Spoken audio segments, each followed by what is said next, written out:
welcome everyone to the first online live pharmacy medication instructional program. Before we get started, I'm going to read this disclaimer that you see on your screen. The Pharmacist Virtual Learning Experience brought to you by Mandel's Clinical Pharmacy is intended only as an educational program for patients. Any clinic-specific information shared by the nurse is the opinion of the nurse and is not intended to replace the recommendation or request of your healthcare professionals. All medications will be dispensed by Mandel's Clinical Pharmacy according to the prescription as written by the provider. Thanks again, everyone, and welcome again to the Pharmacist Virtual Learning Experience, an educational program created by Mandel's Clinical Pharmacy to bring you together with outstanding healthcare professionals right from the comfort of your home. Pharmacist takes place every Monday at 7 p.m. Eastern Standard Time. Tonight, we'll be providing a live medication instructional program on 3 fertility products, which are going to be human growth hormone, Ovidrel, and Synera, including interactive question and answers throughout the program. Please join us via Zoom or Facebook Live, and we invite you to be part of the discussion by sharing your question in either format. We are joined by various amazing healthcare professionals each week from across the nation to provide you with real-world experience, just as if you were sitting across the table from them at your clinic. Today, we are joined by Wanda Hofsgangs, and thank you again for your time and interest this evening. And now I'm going to turn it over to Wanda. Hi, good evening, everybody, and good evening, Morgan. Thanks for the great introduction. I'm excited to be here with everybody at the Virtual Learning Experience. It's a great forum and a great platform for patients to see these medications and be able to have a live nurse. And those of us that do this have our live nurses with present experience. I've been a nurse for a long time, since 1994. I think I was a change of career nurse when I went back to school for nursing, and I love being a nurse. And most of my experience has been in reproductive medicine and fertility. So it's been a long journey for me to see how things have progressed throughout the years. So this is a great part of what I think is awesome in terms of helping you learn your different medications. Teaching has always been a big part of all of us nurses, including Morgan, when we're teaching our patients when it gets to these cycles and the medications, and it can seem overwhelming. So the goal tonight is to be able to simplify as best as we can, showing you medication mixing, administration, and then being able to allow you to have time to answer questions live with me and Morgan as well to compliment me and answer anything that she might hear as well here tonight. You'll find that what we said we were going to do is 3 medications this evening: human growth hormone, Synera patches, and Ovidrel medication. So all 3 of these medications will be something that we review. What I will say, when you get to the question and answer part of it, all questions should be kept at more of a general question, because anything that's very specific for you, absolutely you should reach out to your fertility healthcare provider team, nurse and doctor, to get any specifics that are relative for your cycle. That's what's really key. What I always say is that our goal here tonight is for you to become a pro at your medications, for you to take comfort and feel more empowered with how to mix a medication and how to administer that. Then that's really all of us. Our goal is to help you feel comfortable with these medications as best as possible. The other thing to know is the videos from tonight will be able to be seen via the My Mandel's Pharmacy website, which is always great, because I think, like anything, practice, practice, practice.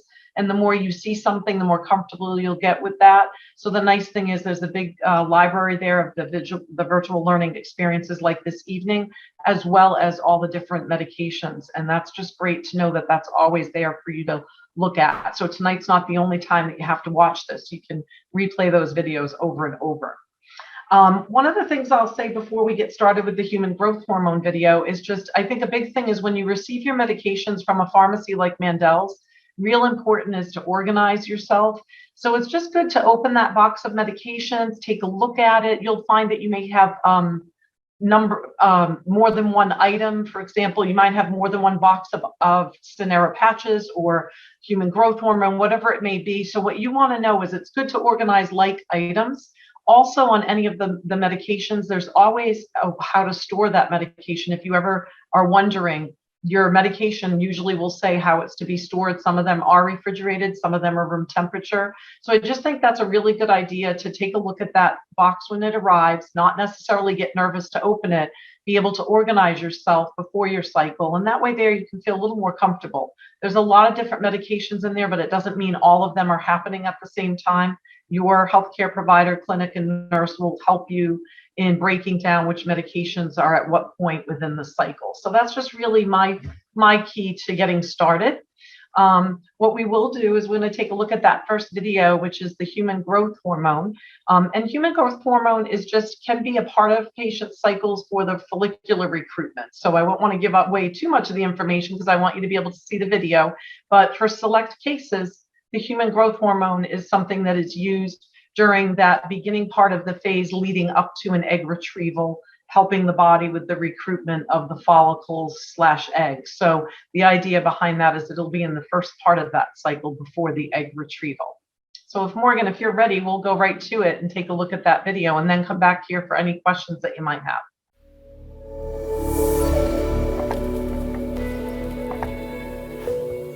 Hi everyone, the following video for your medication experience through My Mandel's virtual learning experience is for human growth hormone.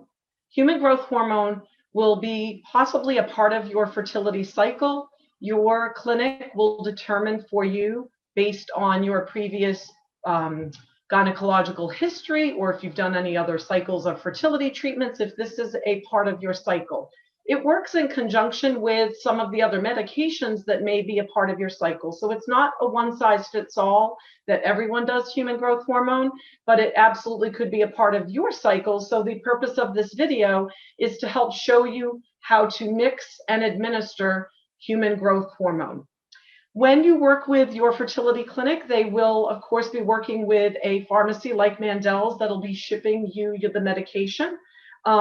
Human growth hormone might come under another name, such as Omnitrope is another one of the names that you might see this in the packaging when you receive it. As always, there will be instructions on how to store the medication. Usually once you receive this medication, you can store it at room temperature.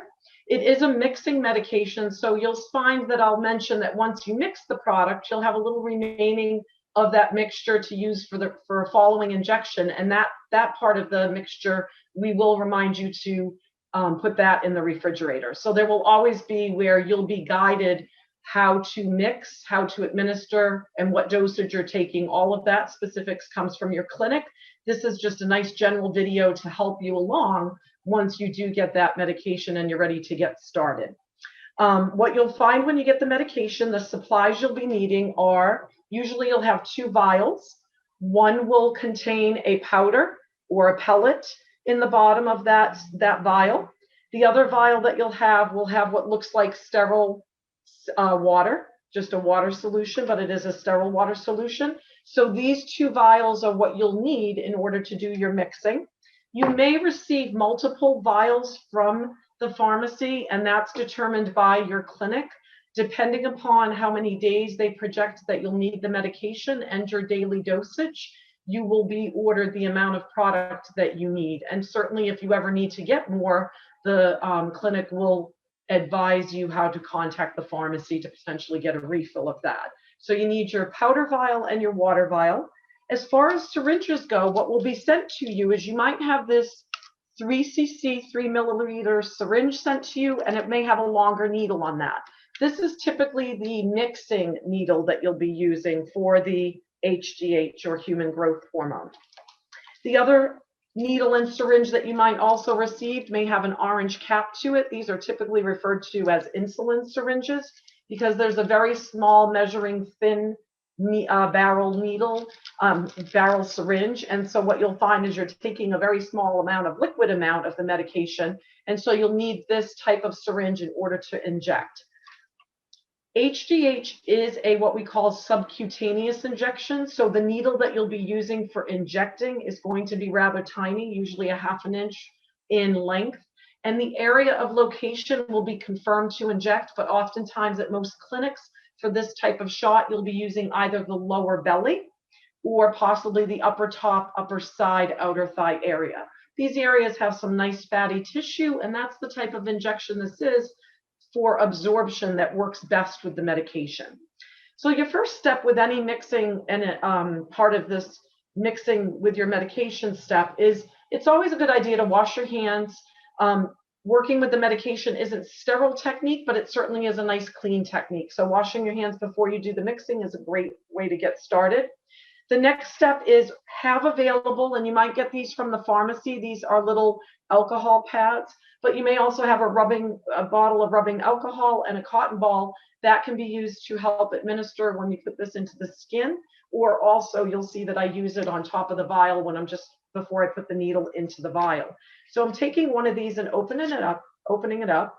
And my next step is going to be to uncap each of the vials, and I'll hear a little snap with that. And after I hear the little snap and I've taken the cap off, I'll just rub the top a little bit with alcohol. Just in case I did not wash my hands, it's a good idea you're cleaning the top of that vial. Even though usually it's sterile under the top, it's just a good extra measure to take to reassure that everything is good to go. The first syringe that we are going to use is that syringe that has the longer needle. Remember, for the HGH, this is a mixing needle, so I don't want you to worry about the size of that needle and syringe. So you open that up. Sometimes it's not a bad idea to just make sure that that needle is secured nicely, because it can come off that syringe. So you want to turn it and just make sure it's secured nicely onto the syringe. And we are typically going to be advised by the clinic how much liquid to draw up, but oftentimes with the HGH, what you'll be drawing up is 1 ml, 1 cc of liquid using this syringe. So I'll draw up to the 1 ml. So what I do with that is I'm drawing up an ml of air. I'm going to pull the cap off, take the vial that contains the water, the sterile water, and I'm just going to raise this so you can see me, but you could keep it on a nice flat surface. Put that needle in all the way through the rubber stopper, the center, turn it upside down, and you can inject a little bit of that air into the vial. If you forget this step, it's perfectly okay. I'm just equalizing any pressure in that vial by doing that little step. And then my next step is to just draw down. There may be some smaller bubbles there. That is perfectly okay. We are just mixing, we're not injecting. So right now bubbles are not an issue for us. But we're going to draw down, lining up that black rim of the plunger to the 1 line. So 1 ml. I might have some extra solution in here. If our clinic tells us to only draw up 1 ml and there's extra, you don't need the extra. You can discard that vial. And then you take that 1 ml and you're going to put that into the vial that contains the powder solution. Let that powder dissolve. It may be very cloudy at first, might be even a little bubble in there. Again, you can keep the needle in there and gently roll. You'll see where mine's a little cloudy here, and that's okay, because it's mixing the liquid with that powder. So we let it do its mixing. After it does the mixing, we're going to remove that needle, because that was just our mixing needle. We can then put this into our red sharps container. Oftentimes, like Mandel's Pharmacy, they will provide you with a sharps container to keep all your biohazards in. That's anything that's sharp, so we can put that safely in the biohazard container. Now, this one vial, often with HGH, will contain 2 injections. So if you are given 4 vials of medication with 4 vials of water, then just to break that down mathematically, you have 8 injections. If you're given 5 vials, there's 10 injections. If you're given 3 vials, there's 6. Again, the dosages that you need for your cycle will be determined by your healthcare clinic, and they will be able to order for you what you need. So once this has been mixed, I'm now going to use the injection needle and syringe to draw up my dose with my clinic's help and my nurse and my doctor's guidance with my dosage. So for the sake of today's demonstration, what you'll see here is this syringe is measured in units, and there's 100 units in the capacity of this syringe. What I'm going to have you draw up today is 50 units. That may very well be a very similar dosage that you might have that will be advising you to take with your medications. So we have you uncap that needle.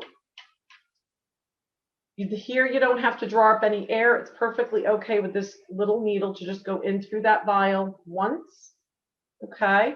and you're going to draw up and pull down to that number 50. And even though that might look like you're drawing up a lot of medication, I just want you to know that with this syringe, even though it looks like a lot, it really is not, because the needle, or I should say the syringe, is rather thin. So it's not a lot of liquid amount that you're taking. So I'm drawing up to the 50 units. If your clinic tells you to take 54 units or whatever that may be, they'll advise you specifically, but this is around the range that you might be advised to take.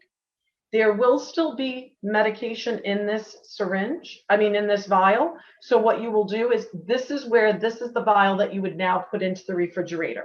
And then when you take this medication again tomorrow night, you wouldn't have to do the mixing step. You'd be able to simply use your orange tip needle to draw up. So one bottle usually will make 2 dosages of the HGH for you. And so really you're not mixing every night, which is a bonus, but you're mixing one night for 2 doses, and then you'll mix again another vial, because you will usually be on this medication for, an average of anywhere from 6 nights to maybe 8 nights. So that's why you're going to have anywhere between 3 to 4 vials of the Omnitrope or HGH medication. So once that liquid amount is in your insulin syringe, now you're ready to do the injection. I've capped the needle just to keep it safe, so I can put this down for a minute, just to be able to show you guys where the injection areas are that you're going to use. I have a little mannequin here to just show us. It's easier for you guys to see that it's the lower belly below the belly button. And if you have your hip bones where you can feel that, in between those hip bones is where you want to keep the injection. And in this little area here, this is where we sometimes have a little fatty tissue that we're able to pinch.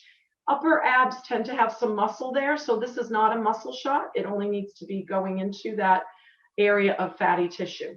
Your clinic may also advise you that you can use the thighs as another area. And so if you're using the thigh area, what we're focusing on here is upper thighs where there's not as much muscle, upper thigh area, and you could even use the side outer thigh area. So upper top thigh, upper side outer thigh, or belly. You can choose with this injection to be laying down and have somebody give you the shot. If they are administering the shot to you, the angle of the needle is going to go straight in. So if I were giving a shot to someone in their belly, I put the needle straight in this way. In the thigh, I go straight in this way if I'm at the top of the thigh. And if I'm doing the outer thigh, I go straight into their outer thigh this way. Okay, so it's a 90-degree angle, technically just straight in to make sure you get it into that fatty tissue. If you were to give yourself your own injection, you could sit as I am sitting in the chair, and the angle would be that I'm putting that needle straight into my belly. So I'd be giving the needle straight in this way into my belly. And if I'm doing my thighs are sitting, as this way with my belly up here. Once again, I'm going straight into the thigh and straight into that side outer thigh. The reason you just want that angle is just so you make sure that you get that into the area that you need to give that injection. One other thing that you do with this injection is, because it's fatty tissue, you want to give a little pinch. So I kind of show my arm here just to see that this is my fatty tissue. So I gently want to lift the fat on the belly or the leg and lift it up. I don't have to squeeze very hard because you could bruise with that.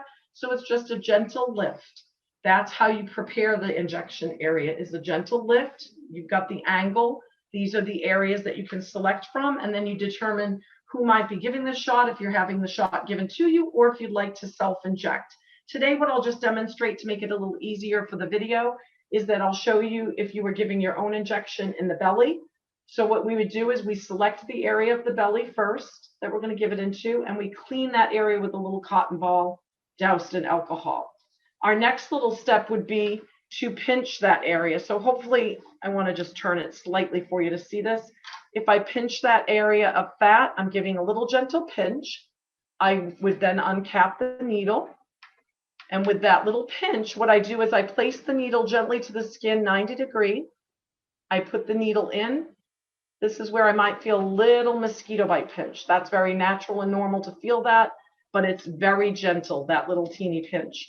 Once that needle is in the skin, I let go of the fat, and then I just simply push on the plunger, and I don't have to go too fast or too slow. I just go in a nice steady motion in.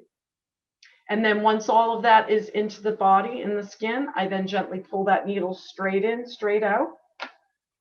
Put a little pressure there. And that will be where we just have a little droplet of blood, or what you might find is the medicine tries to make its way back out. So you want to keep it into the body there. So you just give it a nice little gentle pressure. Okay. And this would be your injection of the HGH. Once you are done with that syringe that you've just given a shot, you can leave the cap off and then put this gently right into your biohazard container to keep yourself and anyone in your family safe from any of those sharps. And as I noted, the vial that we did mix, we're going to put that in the fridge for tomorrow evening. Before we give the shot, we can take it out and set it down on the counter for about 5 minutes or so, just to let it warm up from that cold temperature. You can take it right out from the fridge, or you can let it warm up. Either way is fine. And then all you would need is one of those insulin syringes to draw up that dosage, because there'll be one dosage left. And then you'll administer the HGH. And it'll be that third night that you'll need to mix a new vial. So remember, you might be anywhere from 6 to 8 days of this, doing one injection daily. But again, the time of the dosage, how much you will take, and where you're going to inject, the clinic will also confirm this with you. But this video is a nice general way to see before you get started, or while you're beginning your cycle with this medication, how that medication is mixed and administered. So we do hope here at the Virtual Learning Experience with Mandel's Pharmacist Program that this was a helpful video for you. And from all of us here at the Virtual Learning Experience, we wish you all the very best with your fertility journey and your medication cycle. So HGH, not too bad.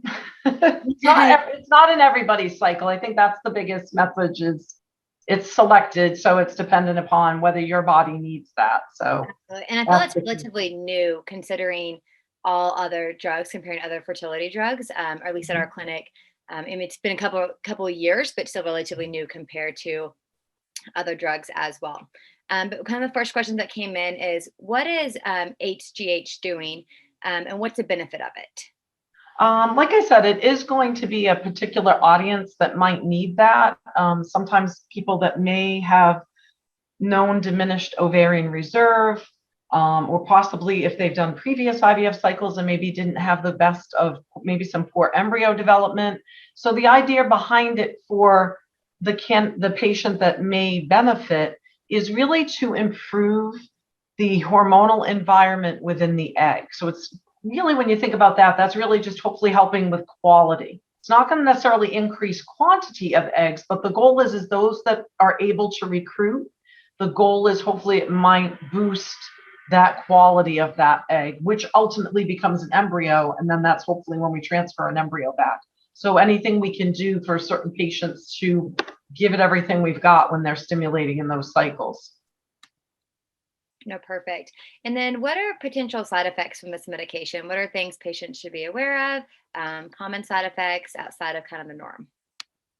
With HGH, I mean, I think more frequently what I've read and what I see is that they've noted there could be some joint pain, increased alertness, sleeplessness, but because people are on, for our cycles, more lower dosages and not on it for a long term, it's somewhat rare, to be honest with you, to see some of those even more common side effects for our patients, just because of the fact that they're on lower dosages, much lower dosages, and not on it for very long.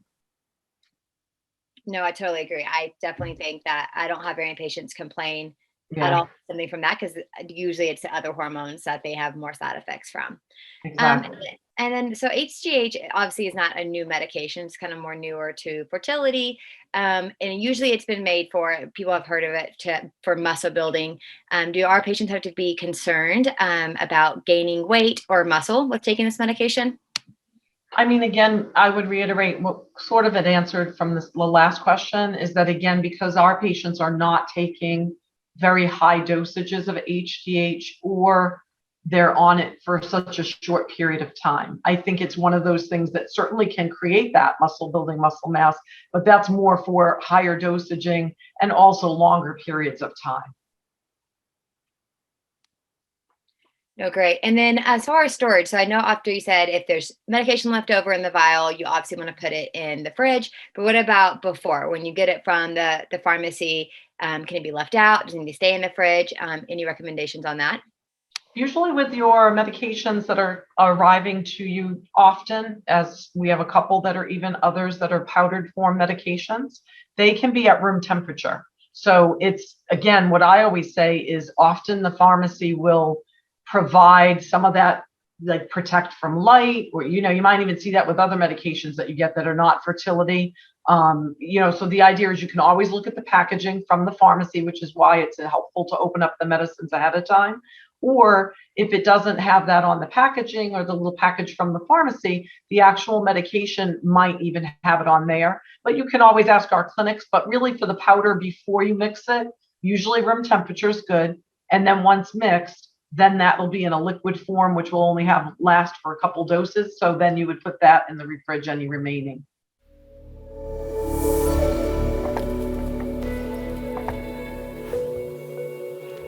I'd like to talk with you about administering Menopur. If your prescriber has recommended that you take Menopur, it's given subcutaneously, which means in the fatty part of your skin. You can either generally give it in your lower abdomen or in your outer thigh. It's quite easy to mix it. It does take a few steps though. You need to start by taking a look at what your dosage is. Each bottle of the powder of Menopur contains 75 international units. So if you have been prescribed 150 units, you will need 2 vials of the powder. No matter how many vials of powder you'll still just use 1 cc of the liquid. So I like to start by opening up the tops from all of the bottles. So we're going to do a demonstration today for 150 units. So you'll need, again, 2 powders, and you just lift the top up of the vial of both powders. It actually just lifts up really easily. And then lift off the top of one of the liquids.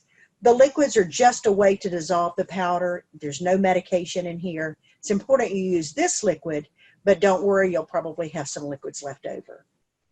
The next step is to take a Q cap. You may not have ever seen one of these before, but you just open up the package, and there's a little device that's in here that will just slip right onto the top of the ampule of the vial.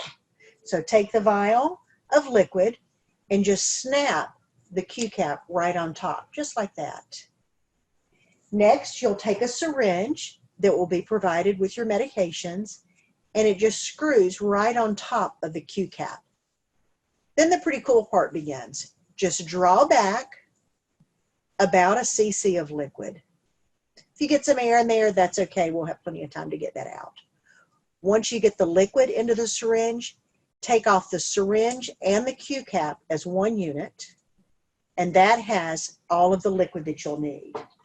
Next, you'll take the first vial of powder, attach the Q cap, squirt in all of the liquid, swirl it around a little bit, but it dissolves very quickly.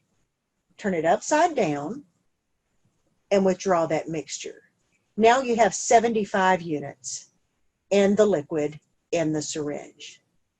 Then take the Q cap and the syringe off as a single unit again, and put it on to the second powder. And it just snaps right on. Squirt in the liquid, swirl it around a little bit to make sure it's all dissolved, and then draw up that mixture. After that's in there, you have both of the ampules of powder, the vials of powder, in the syringe. Just unscrew it, and you're ready to put a needle on the top of it.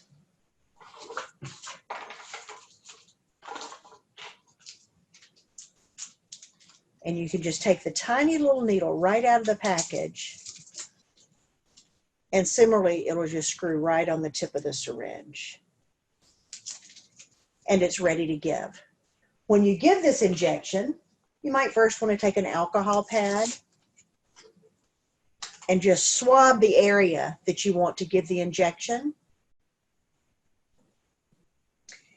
Then take the needle off, take the cup off the needle, bunch up the tissue, insert the needle straight in all the way, and then just push the medicine in. Release the plunger, wait a couple seconds, pull the needle straight out. If you need to, you can wipe the area with the alcohol prep and apply a bandage if you have a little bit of bleeding. But just like that, you've given your injection of Menopur. Perfect. So how easy was that? Just to mix it up. The first time you're going to do it, it's going to feel like it's a little bit of a science experiment and you have to mix everything up. I always recommend that you gather all your supplies together first. Of course, wash your hands and use a clean work surface. And then when it's time to actually give the injection, it's just a matter of mixing it up and then giving it. The biggest question that people ask me is, how much is it going to hurt? So once in a while, the Menopur will sting a little bit. It'll just feel hot when it goes in, but any discomfort that you have goes away right away. I've never had a patient tell me that she doesn't want to take it anymore because it was painful, but you may feel it going in a little bit. Some of the medicines you feel, some of them you don't. The important thing is just to choose your site, pretty much anywhere on your lower abdomen, the back part of your arm back here, the outer part of your thigh. Just pinch an inch, put the needle straight in all the way, and give the medication. So I'll pause right here and see if there are any questions that y'all might have. Yes. The first question for Menopur that we have is it normal for my provider to change the dose throughout my cycle? That's a great question. And the reason you go in for monitoring is because it's really not one dose fits all. We make our best educated guess what we think is the right dose for you. But each cycle, and certainly each individual, can respond a little bit differently. So when you go in to have a monitoring visit, have an ultrasound, maybe blood tests, we may tell you to either go up or down on your dosage. And that is no cause for alarm. We just want to try to help you to have the best response you can possibly have. And you kind of just touched on this again, but I guess just to kind of reiterate it, are there any best spots for me to inject the Menopur to prevent discomfort or improve the outcome? Perfect. I do think, my experience has shown that patients really tolerate it best if you give it in your belly. I know that may be off-putting for some. I know when I was growing up, my mom told me not to pet stray animals because if they bit me, I'd have to get shots in my belly every day for a month because I'd have rabies. Since somebody's pet dog probably had rabies, that just kept me from messing with everybody's animals. But it was kind of a scary thing, especially when I was threatened that I'd have to get shots in my belly, that in my stomach. So I think it's just a stereotype or some kind of fear that we have. But really, I think that's the best place to give it. It's less likely, I've seen, to bruise if you give it in your belly than your thigh or the back of your arm. And it's a place that even really, really thin women can generally find a little bit of an inch to pinch right beneath their belly button and out to the side a little bit. So that's what I always recommend for my patients. This next question is a good one. I get this one a lot in our clinic. Can the medication such as Menopur, can it cause my mood to change during treatment? If so, is there anything I can do to prevent that? Gosh, that is a great question. And that's one I don't think I've been asked before on Pharmacist. And actually, if your mood is going to change at all when you're taking this medication, it's probably going to improve it because unlike medicines, especially Clomid or clomiphene citrate that you may have been prescribed previously, that's an oral fertility medicine, this works directly on your ovaries. Clomid kind of fools your brain into thinking you don't have any estrogen. So you get some of those anti-estrogen side effects as being, just not feel well, not feel yourself, maybe particularly that you have depression or mood swings. People generally don't like that. And the spouses don't really like it either. But with Menopur, it actually increases your estrogen. So it's all more in a favorable favorable response. So Menopur, Follistim, Gone Left, they all do that. So if you feel anything different, you might actually feel a little bit better than you usually do. In fact, I've had people come back to me after they have a baby and want to know if there is a gonadotropin injection they can take just to make them feel better, because they never felt better than when they were taking drugs to stimulate their ovaries. Now, unfortunately, there's not. There's just one purpose for these medications for women, and that's to stimulate egg growth. But most people actually feel better. Now, you may have some other little symptoms that may not be quite as pleasant, like you might feel your ovaries as they get bigger and bigger. You might feel just some bloating, or when you walk around, it might feel like your ovaries are jarring a little bit inside you. Those things are all normal and just signs that the medicines are working. I think that's all we have for the Menopur right now. If you want to add anything, otherwise we'll go ahead and move on to Avodro. Okay, perfect. So this is an easy medication, and if you've been prescribed this, the folks in your practice will definitely walk you through how to do it. But also, these videos are archived. You can go back through Facebook to Mandel's Pharmacy's Facebook page and find the archived videos from myself as well as a number of other healthcare providers from across the country. Or you can go to mymandels.com and you can take a look on the website at all the pharmacist programs.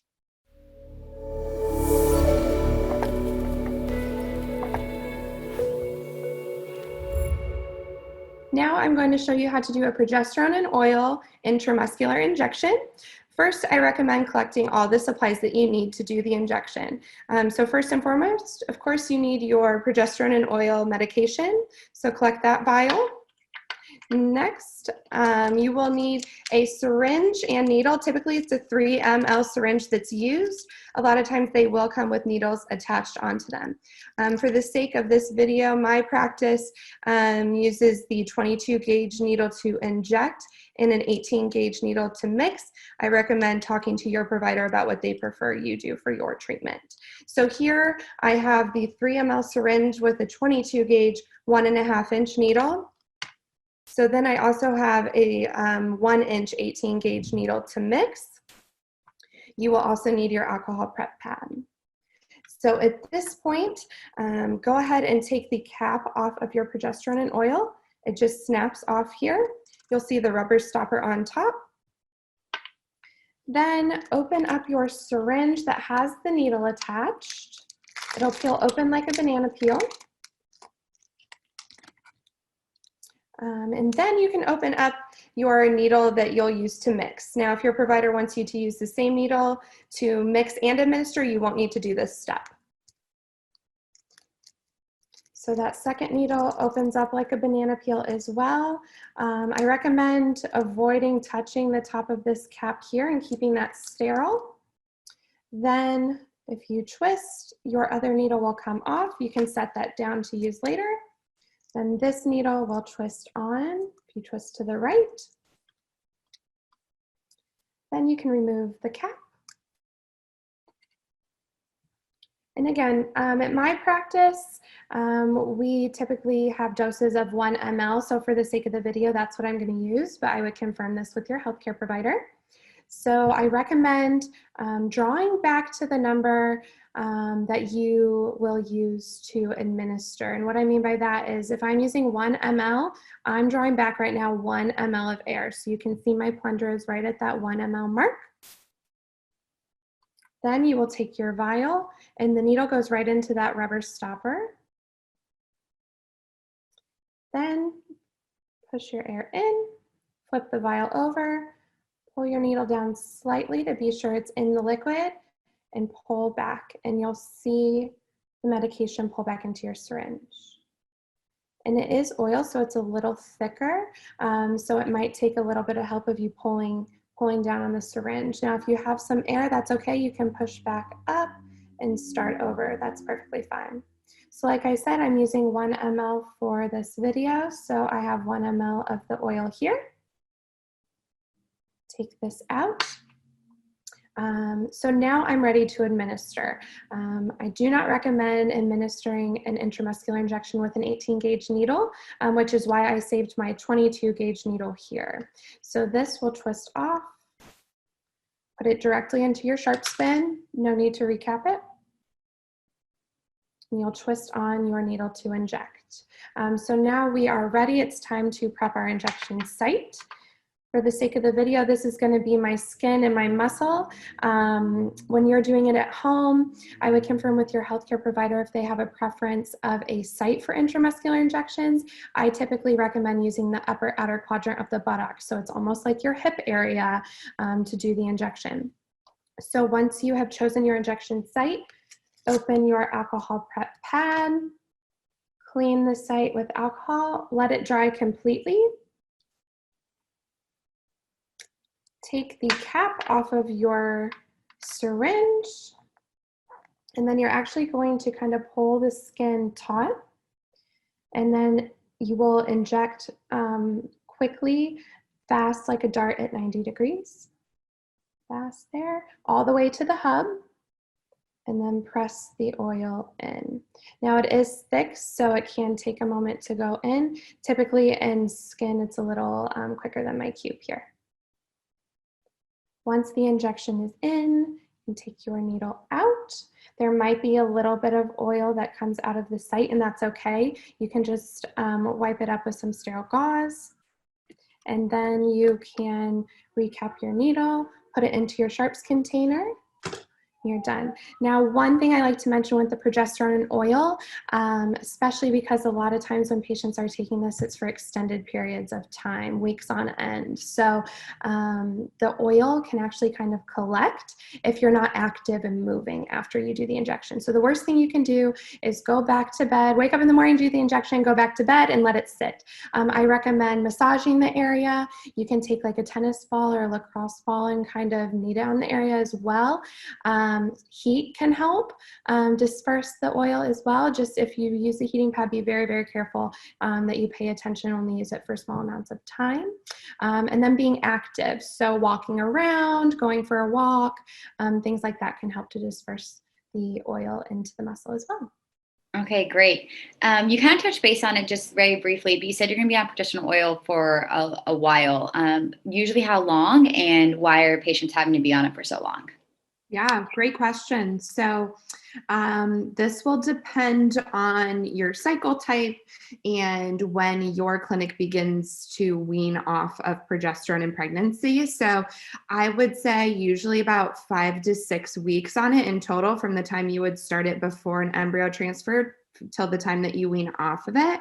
I think that most practices are weaning around 6 to 7 weeks up to 10. It varies. So that'll probably depend on the practice that you're at, the protocol they have you on. If you are on like another progesterone supplementation, like a vaginal suppository in addition, that could move things around as to when they stop the injection.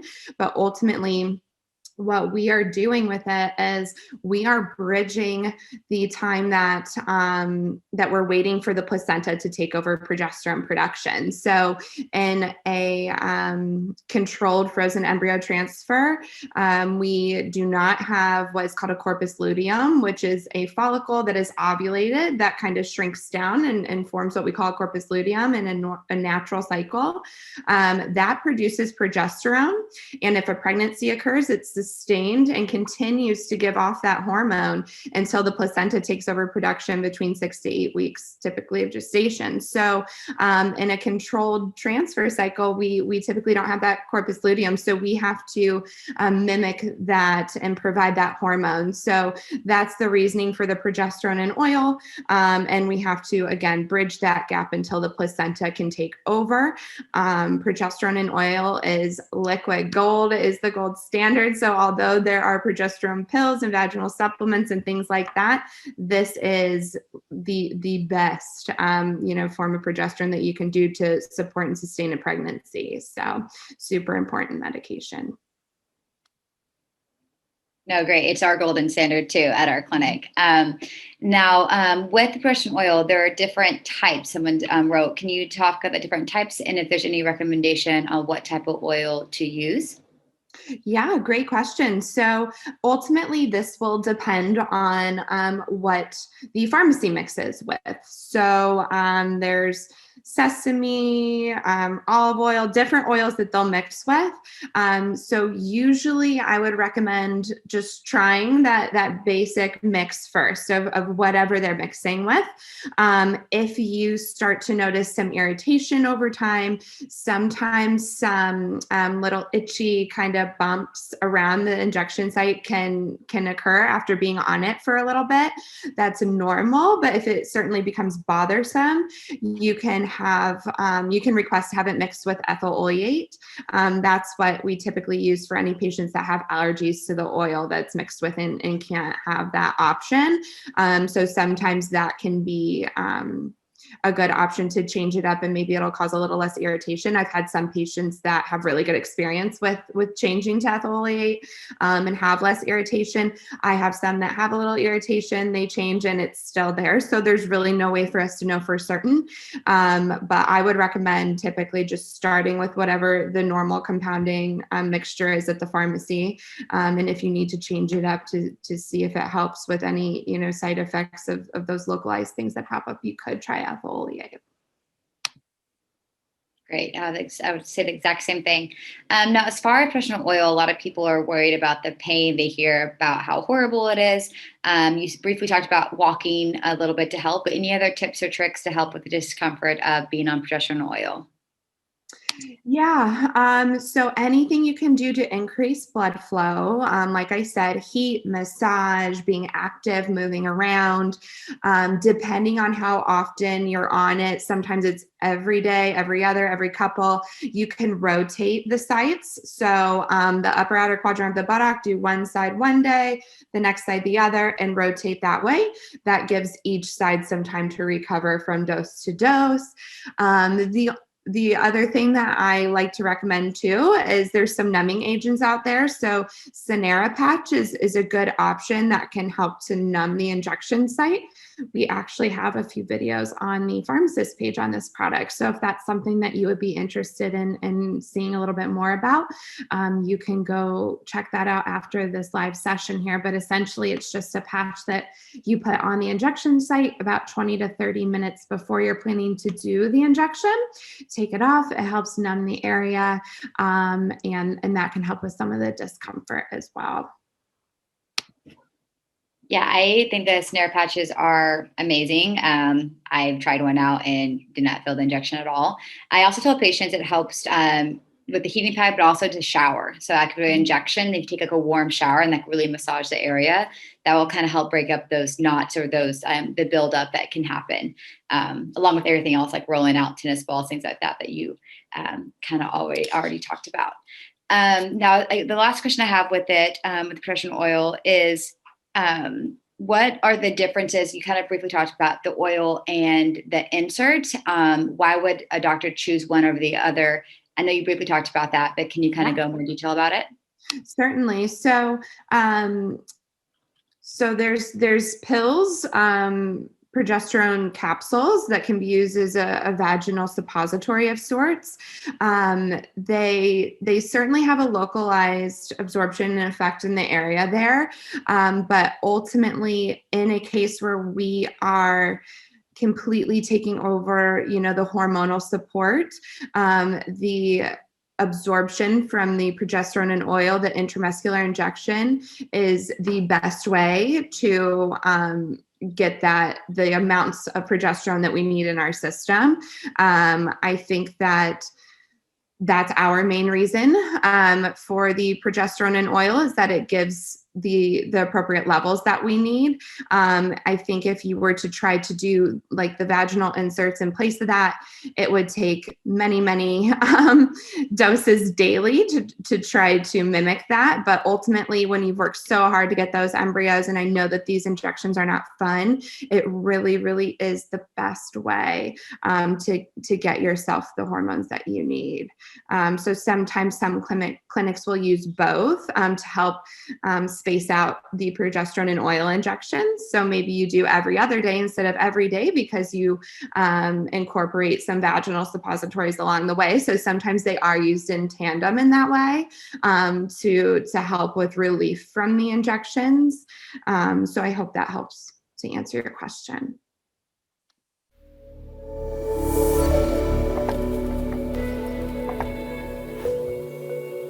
Hey everyone, today we're going to talk about the Synera patch. So Synera patch is a lidocaine patch, and this patch is often used by patients when they're in the intramuscular progesterone phase of the cycle.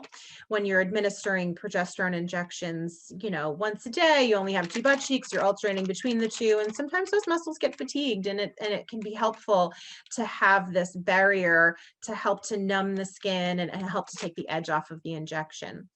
So Synera is like a sticker. So you are going to open it up. I can get into it. And here we go. You're going to open up your Synera and you'll find a sticker inside.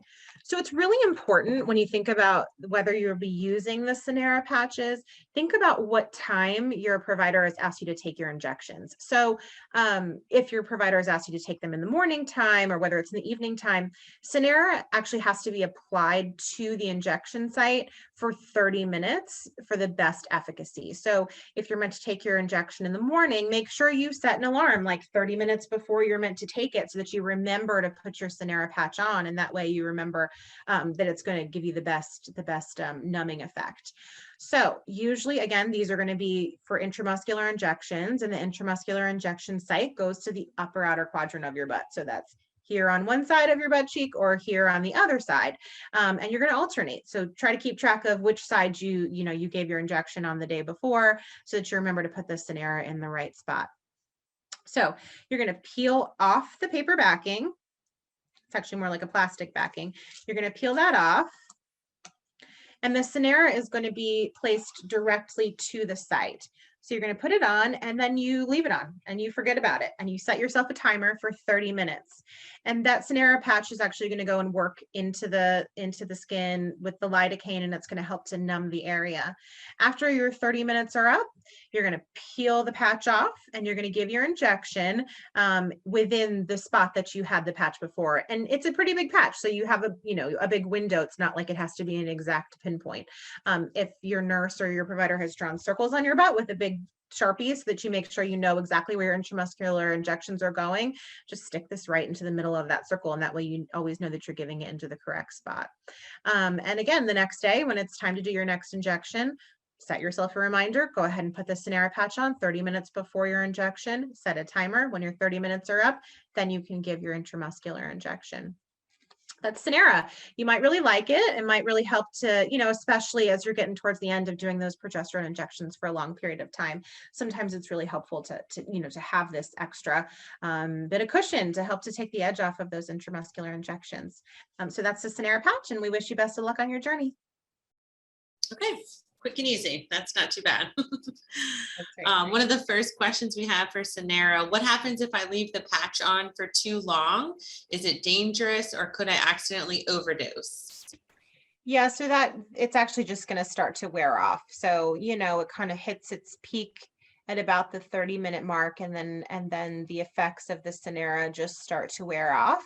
So it's not recommended to leave it on for long periods of time, but you're not in any real risk of overdosing or going numb in your leg for hours on end if you leave the patch on for too long. So again, a time, like I mentioned in the video, a timer is really important, especially if you're giving your shots in the morning or a busy evening. Timers are great anyways, right? Because I cannot tell you how many times patients have been like, oh my gosh, the day got away from me, or something crazy happened and my cat threw up and I forgot to give my shot. So it's just always important to have that little extra reminder. And you'll definitely remember to do that if you have to set one to put on the patch and then another to take it off, then you're not going to be leaving it on for long periods of time. If I run out of a patch, can I reuse a patch? You cannot reuse a patch once you've already used it. Again, the effects of it will have worn off anyways, so it's not going to be useful to put that patch on. Same reason, you know, let's not reuse really any of our medical supplies. We don't want to be reusing needles, syringes, or Synera patches, any of that stuff. If you start to run out, and again, it's always a good idea, just like we keep good track of our injections, like Argonal-F and other injections that we're taking. It's really important to make sure that if you plan to use it for the entirety of your injections, that you make sure that you keep good inventory of what you have so you don't run out. I feel like you probably touched on this a little bit in the video and some on the first question, but how long does it take for the patch to wear off? I just don't want to accidentally leave the patch on and not feel anything. Yeah, so the effects of the patch should be gone after about, no more than an hour. Again, it usually hits its peak at about 30 minutes or so. And so it's going to start to wear off, and you're not going to get the benefit of it if you don't administer it within that short window. Good to know. Okay. I don't really see any more questions. So do you have any closing things? Anything else you want to add, or? Yeah, I wish all of you the best of luck. I mean, this is a stressful journey to be embarking on. And I say to my patients all the time when they come to me all wide-eyed and panicky when they get their medication delivery, if we didn't think that you could do this at home without a medical degree, we would all be at the clinic at night waiting for you to come by and do your injections. But this is possible. You can do this. It is amazing what we can put our minds to and what we can accomplish when we kind of get over that initial hump. And so we are here to help you and to help this journey be an easy, stress-free one.